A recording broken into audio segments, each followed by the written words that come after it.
Vamos lá, alunos, falando um pouquinho mais de Contra-Reforma e encerrando a aula de hoje. Tananana. A Contra-Reforma, como eu falei para vocês, com a Reforma Protestante, a Igreja Católica perdeu um número enorme, né, ali de fiéis. A Igreja Católica teve, então, um rompimento verdadeiramente ali. É tudo um processo, vocês perceberam? É um processo interessante ali. Qual o processo? Vamos dizer ali, aparecimento de novas técnicas de cultivo. Com as novas técnicas de cultivo, você tem o excedente de produção. Com o excedente de produção, você tem o nascimento, o renascimento do comércio. Com o renascimento do comércio, você tem o surgimento da burguesia, que era uma classe de comerciantes. A burguesia, querendo a sua expansão, ela vai fazer o quê? Ela vai criar, ela vai apoiar o nascimento dos estados nacionais modernos.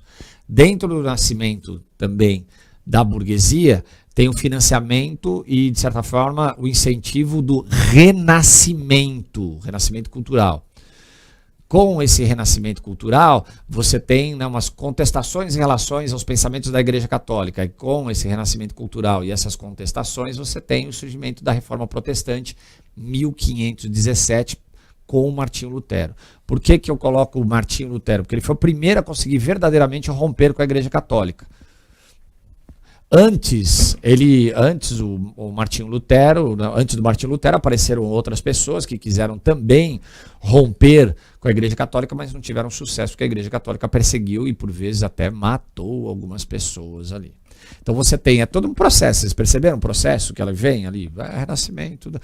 Renascimento de técnicas de cultivo, aparecimento de técnicas de cultivo, excedente de produção, o renascimento do comércio, renascimento do comércio. Com o renascimento do comércio você tem o nascimento da burguesia, com a burguesia você tem o aparecimento dos burgos, o renascimento das cidades, o aparecimento, né, dos estados nacionais modernos, o absolutismo, o renascimento cultural, e aí a ruptura com a Igreja Católica. Muito legal esse processinho aí que a gente está fechando aqui. E aí a Igreja Católica, então, com a Reforma Protestante, primeiro o luteranismo, depois calvinismo, depois o anglicanismo, com essa perda, nesse rompimento com a Igreja Católica perdeu muitos adeptos. A Igreja Católica então falou, eu preciso rever as minhas práticas. É aí que vai ser convocado uma reunião que é chamado Concílio de Trento. O Concílio de Trento ele vai ocorrer de 1545 a 1563. São quase 8 anos de discussões sobre, vamos dizer, as ações da Igreja Católica. Não vamos, já que a gente está perdendo tantos adeptos, vamos ali rever as nossas práticas para que nós possamos reconquistar adeptos, ou se não reconquistar os adeptos, não perder aqueles que nós temos, né? Assim, então a Igreja Católica vai rediscutir, não vai, por exemplo, rever alguns dogmas, porque dogma ele é posto, ele é fixo, ele vai rever as suas práticas. Concílio de Trento, 1545, 1563. Nessa discussão sobre ali as suas práticas, a Igreja Católica, então, Igreja Católica, porque a palavra católica significa universal, tá bom, pessoal? Porque a igreja é cristã. Mas católica significa universal, porque ganhou um número tão grande de adeptos que parecia que você, né, era universal, por isso Igreja Católica. Então a Igreja Católica vai fazer o Concílio de Trento, vai chamar ali os bispos, arcebispos, e eles vão rediscutir sobre determinadas práticas. Dentro dessas práticas, eles vão definir algumas ações. Entre as ações, não poderia se ter mais padres, bispos, arcebispos que não, vamos dizer assim, não tivessem um aprendizado. O cara não poderia, por exemplo, entrar para a Igreja Católica sem saber ler e escrever. Ele tinha que, na realidade, ele poderia até entrar para a Igreja Católica, mas ele ia ter que fazer um estudo, ele teria que estudar. Não é aquela coisa, eu quero ser padre, eu tenho dom para ser padre, entrou, mas o cara não sabia ler e escrever. Não. A partir do Concílio de Trento ficou decidido que todas as pessoas que entrassem para a Igreja Católica e quisessem seguir, vamos dizer assim, a vida religiosa, eram obrigados a estudar. Tanto que você pega, por exemplo, os caras que estão querendo ser padre nos dias de hoje, o cara vai lá, faz teologia, faz filosofia, tem muita gente que estuda, né, assim, alguns até rompem, né, mas eles continuam fazendo parte até da igreja. Tenho muitos amigos assim que foram ex-celibatários, ex-missionários e tudo mais.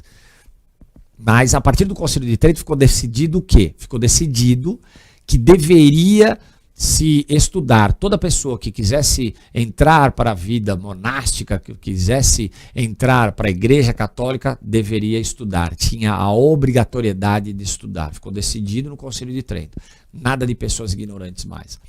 No Concílio de Trento também foi discutido também a questão da salvação pela fé e pelas boas ações. A igreja até então, ela falava que a salvação ela se daria pela fé e boas ações. Olha, a salvação se dá pela fé e boas ações.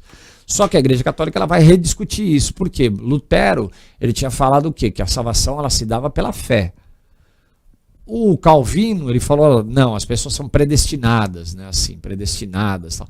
Então, a Igreja Católica ela vai discutir isso e houve a reafirmação. A salvação para a Igreja Católica, a salvação ela se dá pela fé e a prática de boas ações. Não necessariamente essas boas ações tem que ser você, por exemplo, doando determinadas coisas à Igreja Católica, mas boas ações até com, vamos dizer assim, com os outros seres humanos. Né? Outra coisa que acabou acontecendo também nessa contra-reforma foi a reativação do Tribunal do Santo Ofício. O Tribunal do Santo Ofício, o que era? A Santa Inquisição. Era a Inquisição, cara. A Inquisição ela tinha deixado de vamos dizer, de ter atuação. Com o Tribunal, com o Concílio de Trento, a Inquisição ela foi reativada. E aí, nesse momento, você tem até alguns inquisitores se destacando pra caramba na história, né? Você teve o Torquemada, que era um inquisitor espanhol, o cara matou um número enorme de pessoas, assim, matou, né? Ele prendeu, julgou, condenou a pessoa à morte, porque falava que ia contra, né, os dogmas da Igreja Católica. Então você teve, o Tribunal de Santo Ofício, por exemplo, você já teve nesse período, né, o Brasil já tinha sido descoberto, 1545, 1563, o Concílio de Trento. Aqui no Brasil também, a Inquisição agiu aqui no Brasil também. Então, quer dizer, esse Tribunal de Santo Ofício ele teve ações que foram significativas, foi reativado e as ações foram fortíssimas. O Torquemada que eu falei para vocês, ele agiu aqui na América também espanhola. Outra decisão que foi tomada na Contra-Reforma foi foi logo depois, né, na realidade ali, 1534, né, foi até antes, foi a criação da Companhia de Jesus. Está dentro desse processo de Contra-Reforma. A Companhia de Jesus ela foi criada em 1534 por Inácio de Loyola, e a Companhia de Jesus é muito interessante, porque a Companhia de Jesus, a ideia do Inácio de Loyola, qual que foi? Nós vamos criar os soldados de Jesus. Por isso, jesuítas, soldados de Jesus. Nós vamos mandar esses soldados de Jesus para os lugares mais inóspitos, mais distantes, e esses soldados de Jesus, eles deverão converter a população ao cristianismo, ao catolicismo. E isso funcionou bem pra caramba, né? Porque a Companhia de Jesus ela vai entrar na América, ela vai agir em toda a América Latina. Você pegar a América Latina, toda ela é católica, né? Assim. Óbvio que você tem ali as igrejas que surgiram, né, vamos dizer, outras igrejas que surgiram, né, evangélicas e tudo mais, mas a América Latina toda ela é católica. Você não teve quase ação do protestantismo, né, no período lá colonial, né, você não teve ação praticamente nenhum de protestantismo. Pouquíssimas coisas, assim, teve, mas poucas, né, assim. Então a Companhia de Jesus ela teve muito sucesso, porque ela converteu a população, grande parte da população nativa da América, ela converteu ao cristianismo. Era interessante que a Companhia de Jesus, os jesuítas, eles abordavam primeiro as crianças, eles atraíam primeiro as crianças, né, vou ensinar para a criança, e a criança vai transmitir para o pai dela, porque o pai e a mãe dela, eles são muito resistentes, porque eles são adultos, a criança não. Então, através do teatro, da música, eles acabavam, vamos dizer ali, conseguindo converter as crianças, e as crianças ajudavam a converter os seus pais. A Companhia de Jesus teve uma importância enorme, gigantesca no Brasil, e ainda tem, né? talvez, eu acredito que seja, a Companhia de Jesus hoje é a companhia, né, os jesuítas são os que têm o maior número de instituições educacionais no Brasil hoje, que seja privada, tá? Os que têm o maior número de instituições educacionais, eles têm colégios, têm universidades e tudo mais. E a Companhia de Jesus, então, ela está dentro dessa, vamos dizer, dessa contra-reforma, dessa ação da igreja contra, né, vamos por dizer assim, a perda de fiéis. E a Companhia de Jesus foi fundamental dentro desse processo. Outra ação que ficou decidida também na Contra-Reforma foi a criação do Índex, o índice. Na verdade, era uma lista de livros proibidos, que foram proibidos pela Igreja Católica. Muitos desses livros, eles falavam, por exemplo, sobre alguns dogmas da Igreja Católica, alguns dogmas que eram contrários à Igreja Católica, então esses livros foram proibidos. Livros que falavam, por exemplo, sobre sexo foram proibidos. Assim. Então, o Índex é, na verdade, uma lista de livros que foram proibidos de serem, né, vamos dizer assim, difundidos, divulgados pela Igreja Católica. A Igreja Católica proibiu esses livros, então. É do índex, da palavra índex, que vem o índice. Quando você abre o seu livro, lá tem um índice, né? O índice, a palavra índice vem de index.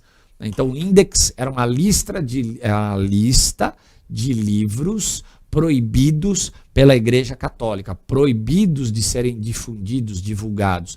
Livros que falavam contra os dogmas da Igreja Católica, livros que falavam contra, vamos dizer assim, como algumas ações da Igreja Católica, livros que falavam sobre sexualidade, isso acabou sendo proibido, e aí criaram então uma lista desses livros. Então essas foram algumas das ações dentro da Contra-Reforma, ações da Igreja Católica. Hoje, então, a gente abordou o Renascimento, abordamos a Reforma Protestante, Contra-Reforma, até uma próxima aula que a gente discute mais sobre história. Tchau para vocês.